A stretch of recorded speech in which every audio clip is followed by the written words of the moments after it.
What's going on, YouTube? Or Storm here, coming at you guys with another video today. Today I'll be bringing you guys a interesting deck profile. It's been something I've been play testing a lot over the past few days, having a lot of fun with it. It's by no means perfect, but despite what some might think about the deck, I'm actually really enjoying Mekk Knight Invoked. It's one of the decks that has been hanging around. Now it's definitely probably not a meta deck at this point, but it has been hanging around consistently at the tables for quite some time. Invoked has, and the Mekk Knights do have a lot of synergy with Invoked. Probably among all the engines Invoked have played, it's probably the one that I look at. It's like, it works the best because all the Invokes are light monsters. They banish, a lot of them banish themselves. And however, the main thing that's going to push this deck a little bit further, definitely later this year, is the two new Link monsters we're going to be getting later this year. Now that we know that these two new Link monsters are definitely coming later this year, and with Invoked reprints to boot, I feel like it'll be a bit of fun to go ahead and show you guys a list and kind of give you guys an idea what this deck does and why I like it and its strengths and weaknesses. So before I get too far into this, I want to just point out obviously see some of the side cards, some of the other tech cards. I did try Book of the Law. I do like the card, but the problem with Book of the Law is that it's heavily inconsistent. I tried it, and every time it was in my hand, it just bricked. It was a very similar experience to what I had when I played DDDs and played Dark Contract with the Witch. Every time I saw the card, I just wanted to just hurt myself because it was not a card contributing to combos at all. And it's probably better in some more pure based Invoke builds with different engines, but it just felt to be really inconsistent. As far as Scapegoat is concerned, it's a fantastic card in most Invoked variants. The problem with this is it heavily conflicts with the new quick play spell card, which you guys see right here. World Legacy's Memory, or whatever it's going to be called when we do get in the TCG, is a fantastic card that allows you to basically tether any mech straight from your deck, which works really well with the spells and traps. But the problem is that you want to use it on your opponent's turn because of the restrictions it has on it, but Scapegoat doesn't let you summon monsters. Most of the time, if you're using the quick play spell, you're using it on your turn in a pinch when maybe your Alistair has been stopped and you have nothing really to go from there, and they heavily conflict with each other. Scapegoat is still a fantastic card in most Invoked variants, but this particular one, it's not quite as good as I'd like. I do really like Pod Desires most of the time in an Invoked deck, but the problem I found in testing was, in order to accommodate it, I was having to bump card ratios up that are kind of bricky, such as Key, such as Whispered, which are good cards. They're great cards, but they also kind of get really cloggy at multiples. They are great cards, but you want to search them, not draw them. So that's one of the reasons why, while I do think Pod Desires is a fantastic card, most of the time I decided in testing that it was something that was it was really good when I had it, but it also required me to play odd ratios, so I decided just to take it out entirely. Ghost Spell and Droll and Lockbird are fantastic cards. I do like Ghost Spell, but the reason that she's not in this list is because I feel like Ogre gets the problem off the board. Invoked can get over big monsters relatively easily, but there's certain times where your opponent just puts a big monster on the board, and something like Diablos, for example, this deck has a hard time dealing with Diablos in my testing, at least. So that's one of the reasons why, if you don't have your Invoked, if you do have one of your Invoked fusions and Alistair in hand, you can out Diablos pretty easily, but it keeps coming back. So that's why I like Ghost Ogre over something like Ghost Spell. Ghost Spell is really good, though, I think, in the side deck against Heck Invoked, but it's also really good against stopping Kagari because Ash Blossom cannot. As far as Droll and Lockbird, I think it is the best hand trap you can be at minimum side decking in your deck right now. It's hard to say whether it's a main deck worthy card at this point, but I know a lot of players are main decking it, and it is a really good card against Brandish, so pretty damn good. Then Infinite Transience is another card I've considered main decking. It is very good. I just didn't really feel like I had room for it, but if you don't like the Monster Reborn and the Soul Charge, it's definitely something you can play in that spot. Speaking of Monster Reborns, you might be weird that I'm not playing Succession because it is a Monster Reborn card, right? And it can bring any. The problem with it is that Secret kind of does the same thing, and you'd rather have Monsters Reborn on your opponent's turn to interrupt their plays. So that's one of the reasons why. And then obviously the big elephant in the room is why aren't you playing Brandish in this deck? I did some testing. I did not like Brandish in this particular deck. The reason why was that when I did my testing, I found that you can't clump mechs and Brandish and Invoked all into the same deck. They're just not. Your hands get super clumpy, and I do like the Brandish Invoked variant, but the problem I have with it is it can't really establish crazy boards turn 1, because most of the time the deck is really good going second because you can banish Kagari as a fire to summon your Purgatrio and push for game, but the deck just really do very much going first, and that's my biggest problem with it. Not to say it's good or bad, I just don't really think it's like super fantastic. I'm not saying it's bad, it's just not as good as I would like, because you kind of have to decide, okay, I want to play Brandish Might with Invoked, or I want to play Mekks with Invoked. You can't mix the three together. So all that out of the way, we'll go ahead and get straight to the deck profile. And so the first thing to talk about is the Mekks. I'm running 3 of my opinions are the best ones, and the one Lotus. I do like Lotus and the yellow one, but I found that 10 was kind of, I moved my mech ratios all around, and I personally found that 10 was the best number. If you want to play the yellow one, you can definitely put Blue Sky or Indigo down to 2, but I think these are the best ones. That's why I play them. Purple is great because it can tether any of these guys straight from your deck on your opponent's turn. Works really well with a quick play spell. Blue Sky Search Effect is amazing, and I really do like having it. It's also level 5 if you happen to be running any, like, rank 5s if you really want to. Indigo's probably, though, is my personal favorite because because how well it synergizes with the spells and traps. You can constantly move your mechs around to negate your opponent's things, getting possibly 2 negations out of 1 trap card in the same turn, and that is really, really good. Then the one Lotus pops a card in the same column by banishing by a monster.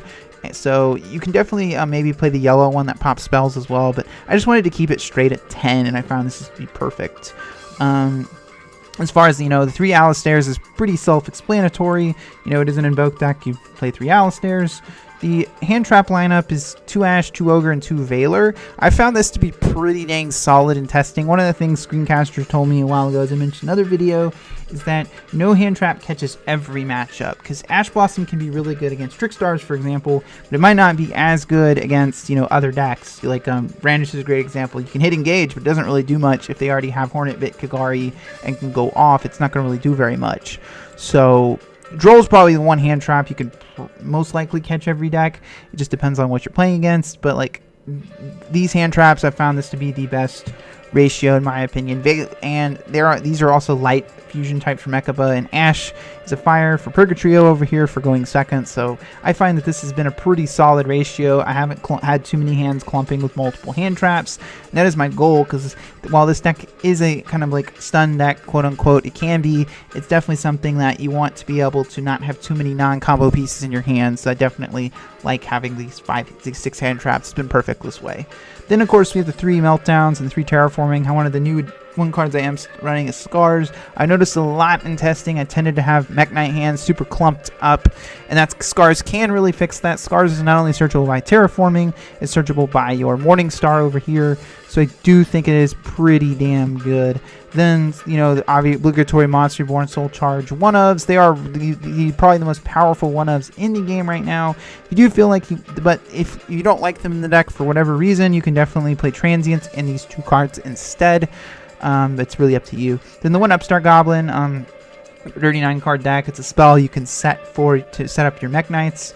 The 1 Key to the World Legacy, I think Key is a really good card. It's just super situational because it's good against trap heavy decks, but there's not a lot of decks playing trap cards right now. So if you're unfamiliar with what it does, it targets a banished mech and adds a World Legacy card and adds it back to your hand, and it negates trap effects that activate in the same column as your Mekk Knights. So it's pretty good against decks like Altergeist, and I really like the synergy it has with Invocation, being able to cycle back your banished Invoked monster, your banished Mekk Knight monsters. It's pretty dang good, but I only run 1 because it got kind of cloggy in any other ratio. Then the 2 Invocations, I don't really feel like you need more than 2. There's, there might be times your opponent might DD Crow or whatever, one of your Invocations, but that's why you play 2. The new quick play spell, I mentioned earlier, World Legacy Memory. It's basically an E-Tally for Mekk Knights with a lot of restrictions on it. Like, you can special summon a mech from your deck. It's only in defense mode. It gets returned in the hand in end phase, and you can't summon anything else for that turn except Mekk Knights. Now, the key thing about this is synergizes really well with Key and the other spells and trap cards, because you can special summon a mech from your deck and then, put it in the column where your opponent's about to activate, monster effect, and Legacy will be up there, and bam, no monster effect.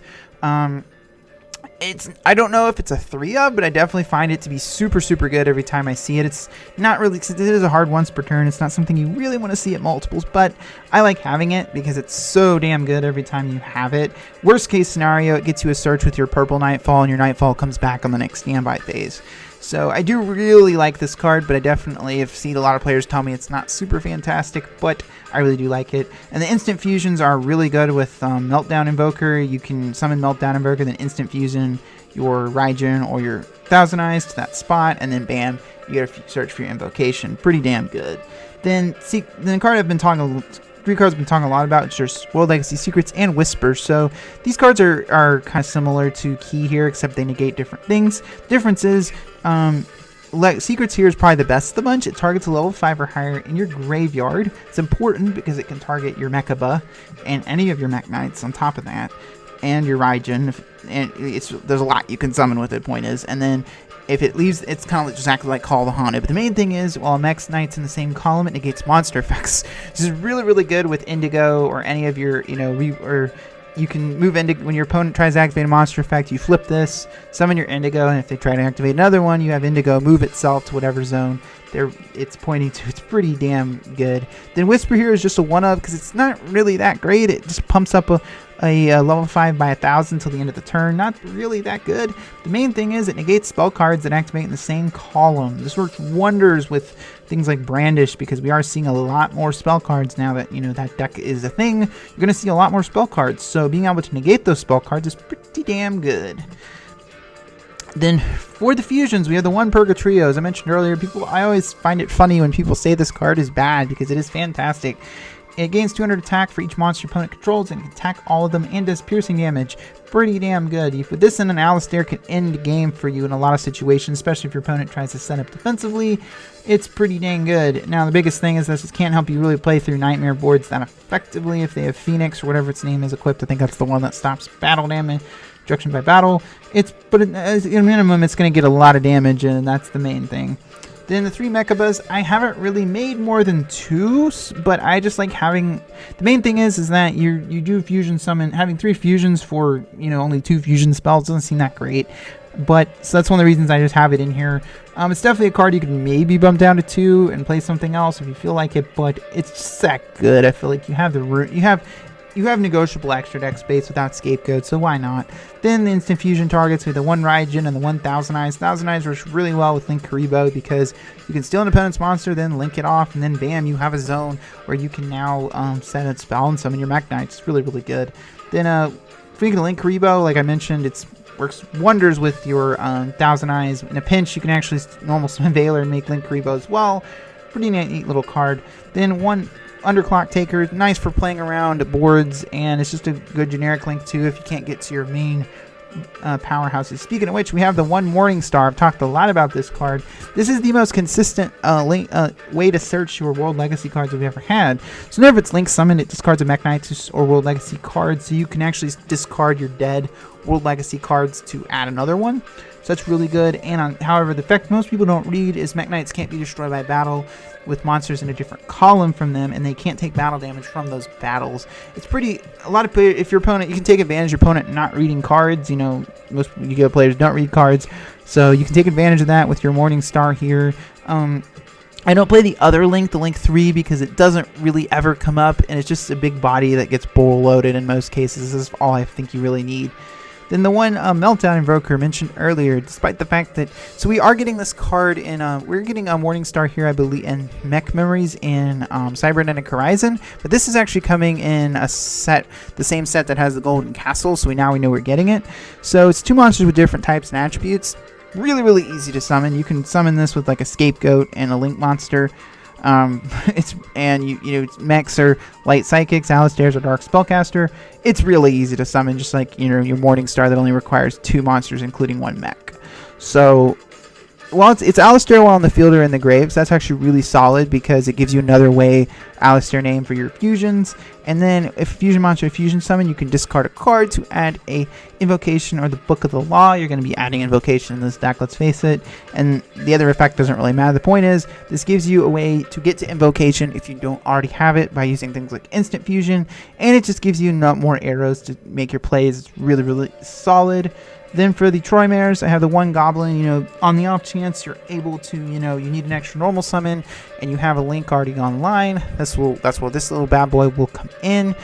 And the Phoenix and the Cerberus are here because I noticed in testing you need ways to remove threats off the board. That's kind of where this thing comes in. Yes, there's a lot of discarding in this deck though, so you kind of have to be careful, you know, summoning them at the wrong time. But, you know, discarding this deck is definitely not a bad thing when all your things work in the grave. Then the one Brolo Dragon for outing annoying, untargetable things like Diablos. So in summary, guys, I do think this deck is pretty damn good. I think it is definitely worth your time testing it out and trying it. But I would say at the same time, it does have its problems. Brandish is a pretty tough matchup. If they do get Diablos out, it's not the easiest thing for them to deal with. And it's definitely the inferior deck to some of the top tier decks. But we'll have to see what who knows what the format could like, you know, maybe 2 ban lists later, you know. But anyway, guys, come to end the video today. Let me know what you guys think of my Mekk Knight deck profile down in the comment section below. As always, thank you guys for watching. It's Warstorm, signing out.